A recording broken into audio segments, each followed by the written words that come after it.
So when it comes to roof racks and roof boxes, there are a ton of different options with different features to choose from depending on the type of gear that you're planning to transport. And with so many sizes and variations out there, determining your best option can become a pretty overwhelming process. But fear not, my comrades, we have conducted many revolutionary experiments to discover solution to your silly problem. Due to scientific studies conducted over the past 2 years, recently published by me in my gear blog, link below, I have determined that you should probably buy a Thule roof box. Find out why right after this montage that you definitely shouldn't skip over.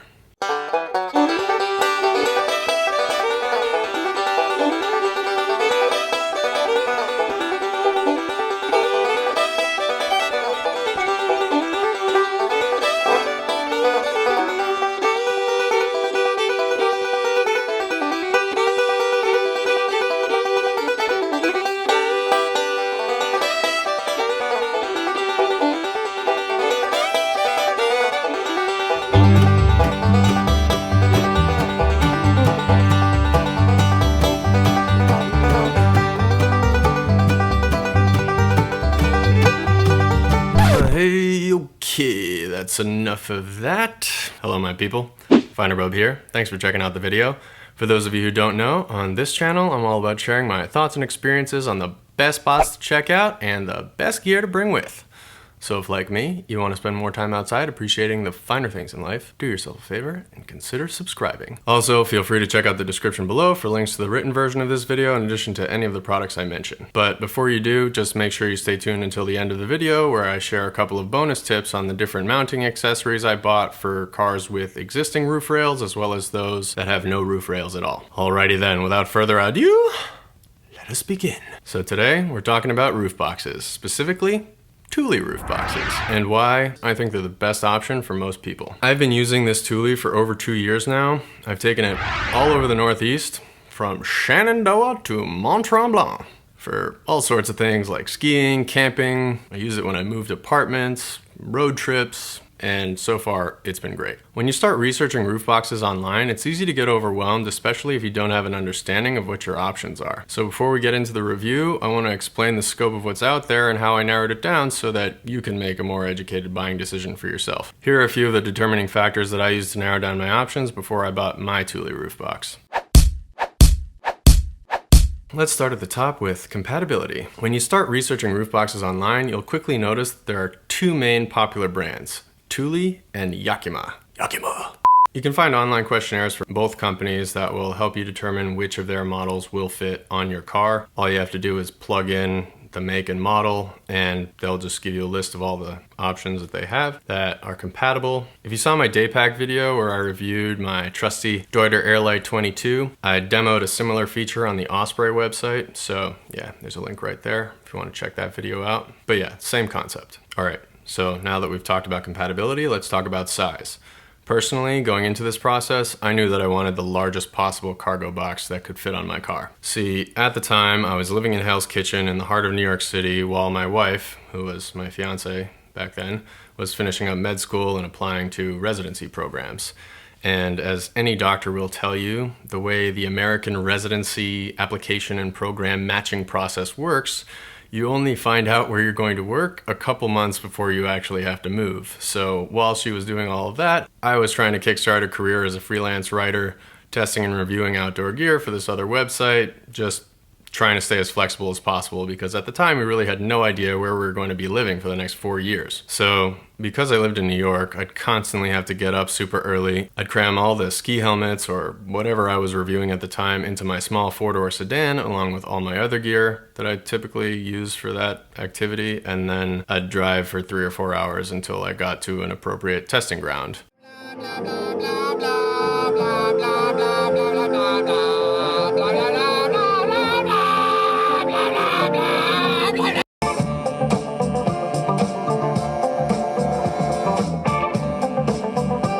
And there were a few issues with this process. The first was obviously space. Even if your car, like mine, has the option to fold down the rear seats to make room for things like skis and snowboards, after you pack all of your boots and clothing and other provisions into a small four-door sedan, there really isn't much room for 20 helmets and boxes, especially on days where I would recruit a friend or two to help with the testing, and we had to fit all of their stuff in the car as well. And the second issue was just the risk associated with keeping lots of nice expensive things in my car. Normally I just try to fit everything in the trunk, but when I couldn't, I'd just resort to using drop cloths and tarps to cover things in the back seat that would otherwise just be sitting in plain sight, just asking for someone to break into my car. So yeah, that was just a very long-winded way of telling you that I bought a rooftop cargo box because I needed more space in my car.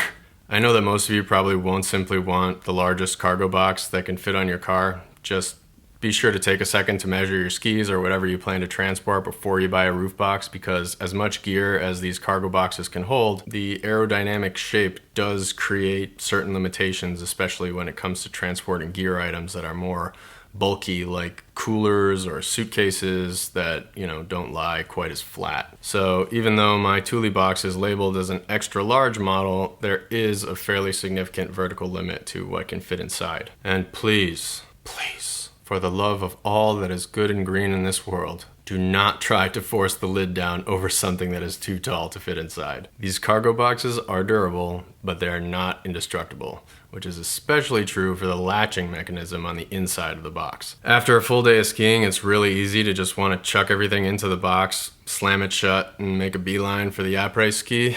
But if you want your cargo box to last, it's definitely a good idea to take a second and summon the energy to climb up on top of a tire to ensure that all of your gear lies down flat so that you don't have to force the lid down and potentially break something. Now, if you do plan to transport more boxy gear items that are not quite as long as a pair of skis, I'd say that you should probably look into one of the hitch boxes that attach to the rear of your car instead of the more narrow rooftop cargo boxes like this one that I have. But yeah, in my case, my skis were the largest thing that I needed to transport, and knowing that they measure 179 centimeters in length, I just needed to make sure that the box was longer than that. Real profound insight there. Good one. So this brings us to the third category, reliability. As I mentioned earlier, Thule and Yakima are the two main brands that dominate this market. I went with a Thule model for a couple of reasons. First, I just know more people that own them who also happen to give me positive feedback about their experience. When my brothers and I were growing up and my parents would take us on vacation, the six of us would all pile into the family's Chevy Suburban along with our two rather large dogs. We could barely fit, even in a car as large as a Suburban. So over the years, my parents owned a series of Thule roof boxes in which we would try to shove all of our skis, snowshoes, and whatever else we could fit. So, having had experience with the Thule brand in the past, I decided that those kinds of cargo boxes would act as a reasonable alternative to investing in a whole new car with more space, which wasn't even really an option in the first place, so yeah. And second, the model that I bought, the Thule Force XL Cargo Box, had the best cost to capacity ratio that I could find at the time. Unfortunately, since I bought mine, the Force XL model has been discontinued, but the new version, the Force XT XL, has all of the same features and is even slightly larger on the inside, making it even better in my opinion. So yeah, go by that one. So normally when you buy something that's marketed for a certain purpose, like say, holding a bunch of heavy shit to the roof of your car while driving at highway speeds, for example, it's easy to assume that the product does what it's made to do, or does what the marketing says it will. But sadly, that's not always the case. For example, this one time, one of the older Thule models flew off the top of my mom's car while she was driving on the highway. Thankfully, no one was hurt. It's a miracle no one was killed. Everyone should be so lucky. It's unclear what happened exactly, if the clamp failed, or if the box wasn't secured properly in the first place, or if the lid just hadn't been shut properly all the way, but the point is that sometimes just happens, and it's nice to know that at least part of your several $100 investment into a product went into developing some features that might help mitigate the volume of potential happenings that one might encounter when using said product. Typically, accidents only happen when people fail to follow instructions properly, but it's nice to know that your roof box has your back, even if, like me, you tend to screw up once in a while. Personally, I've never had an issue with my Thule's ability to stay on my car's roof, and I tend to pack it to the gills, but compared to the one that flew off the top of my mom's car, my Thule Cargo Box is actually a newer model with newer features that I'll go over in a bit, some of which do help prevent these kinds of things from happening. So yeah, if you don't have the budget for something made by Thule or Yakima, because they can get kind of pricey, just make sure to do a good amount of research before jumping in bed with a lesser known brand. So that brings us to category number 4, ease of use, aka user friendliness. This is one of those categories that can sometimes offset the more objective data that you get when you're comparing things like specs and price. Basically, some gear looks a lot better on paper than it does in real life once you get your hands on it. I found this to be especially true with complex electronics like smartwatches or cameras, to name a couple examples, but in this case, rooftop boxes are simple enough to get a pretty accurate reading from just the specs. The first feature I want to highlight in this section is the weight of the cargo box. Despite its massive size, the Thule Force XL roof box is shockingly lightweight and well balanced. So much so that I can easily lift it and place it on top of my car even when there's nobody around to help me set it up. My second favorite feature of this rooftop cargo box is the extremely easy to use clamping mechanism that attaches the box to the roof of your car. All 4 of the clamps can slide back and forth, making it super easy to shift the box around until it's properly positioned on top of your car. Then you can tighten the clamps with these simple knobs. Once you conquer the lifting and clamping challenges, you'll be ready to actually start putting shit in the box. It's my shit in the box. Whoa, no, bad. All right, people, time to get pumped for this next feature, cause it's a motherfucking doozy. My favorite feature, which actually sets this model apart from some of the other models I looked into, is this cargo box's ability to open from either side of the car, which is hella convenient. Calm down, David. You're definitely not cool enough to be using words like hella. Hella. Need a Thor hammer. So the box has a few other nice features. For one, Thule includes some nylon straps that can be used to prevent your gear from rattling around inside the box. The next feature I want to go over is not the most prominent, but it's definitely one of the reasons that I love this thing. I wouldn't even really call it a feature, I guess it's more of a fun fact, but yeah, fun fact, you cannot physically remove the key from the keyhole while the box is open or even while it is unlocked. Okay, that didn't sound quite as dramatic as I had hoped, but this feature is actually super helpful. I never have to worry about losing the key while I'm messing around with all my other gear. Plus, I keep the key on the same keychain as my car key, so I never have to worry about accidentally forgetting to close the lid before I start driving away and all my stuff starts flying off the top. Anyway, whoever came up with that, thanks for looking out. Much appreciated. It's super helpful. Didn't even know it was a thing, but now I love it. So thank you. And now it's time for your regularly scheduled bonus tip from FinerBub. And now it's time for some bonus tips. FinerBub bonus tips. Bonus tips time. Yay, we love bonus tips. Number 1, Mr. Bub, if you please. Yes, don't put your ski or snowboard boots in the roof box. Boots take up precious vertical space that should be dedicated to the things that you don't want inside the car, like boards and poles and skis and snowshoes, etc. Second, these boxes are not insulated, so if you leave your boots in there before you get to the mountain, you're pretty much guaranteed to spend the day dealing with cold feet. Come to think of it, I rarely even keep my ski boots in the car at all. Just the simple act of bringing them indoors overnight makes a huge difference. Save the space in the box. Keep them in the house. In the chalet. In the ski chalet. Yeah, I mean, that's really not something that you couldn't have figured out on your own, but we're calling it a bonus tip today. Nobody wants to start off the day with cold boots. Or cold feet. The literal kind, not the backing out of something you initially intended to do type of cold feet. Yeah, anyway. Now I want to talk a little bit about accessories. What a segue. There are some important ones that you'll definitely want to know about. At this point in the video, you might be wondering how the hell you're going to clamp the damn thing to your roof, which is a legitimate concern, and no, my car did not come with these oh-so-sexy roof rails that scream, "I love to carry shit on the top of my car," to everyone who sees them. My roof like yours, was once as smooth as a baby's bottom. Thule does make their own rails that clamp on somehow, but I actually ordered these bad boys through Subaru. Just figured that compared to Thule, they probably have a better idea of how to attach things to their cars, so if, like me, you decide to not go with the Thule brand rails, just call up the dealership where you got your car, and I'm sure they can at least point you in the right direction. If not, just take care of the whole thing for you. So yeah, I just found a dealership that had what I needed in stock, dropped the car off for a bit, and Bob's your uncle. My car's got rails. I'll admit it wasn't as simple as ordering something and installing it myself, but I gotta tell you, this was one of the best investments I could have made. I love these rails, and combined with the hitch that I had installed under the rear bumper, they've turned my ordinary four-door sedan into a pretty legit adventure vehicle, if I do say so myself.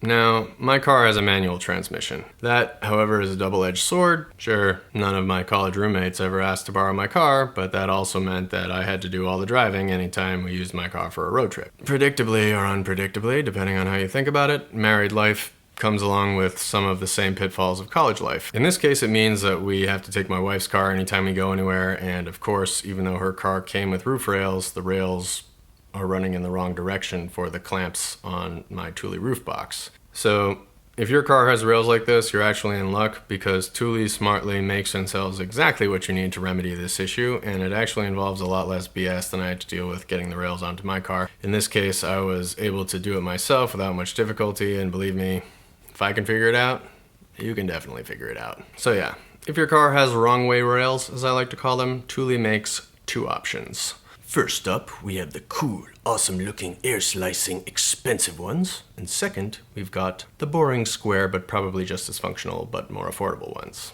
If you thought you could get away with just buying the rails, you are dead wrong.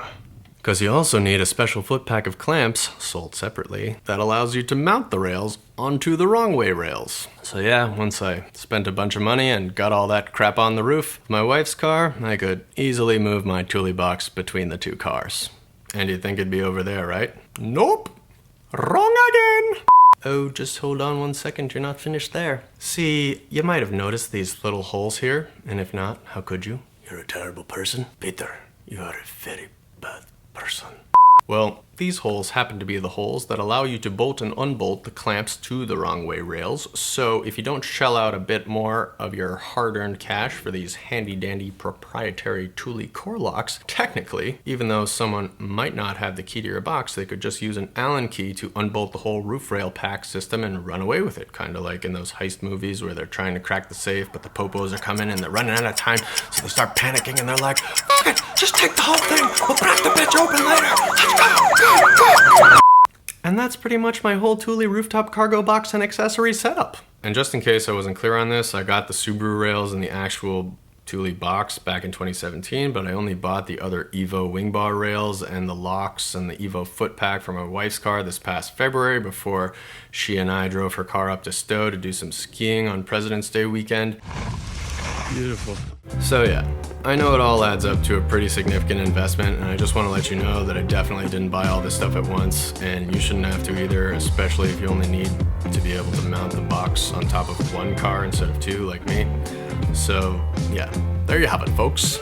I want to wish a very warm welcome to those of you who are new to the channel. If this is the first video of mine that you've seen, I just want to let you know that I also make travel guide videos in addition to the product reviews like this one. Got a lot of good stuff coming up for my adventures in Costa Rica, so if you're interested in that, be sure to hit the subscribe button so you know when that comes out. But yeah, in the meantime, I've got a bunch of videos from Thailand and Iceland to hold you over, so yeah, definitely go and check those videos out. Alrighty, my people, that concludes this episode of the FinerBub Show. It's a good show!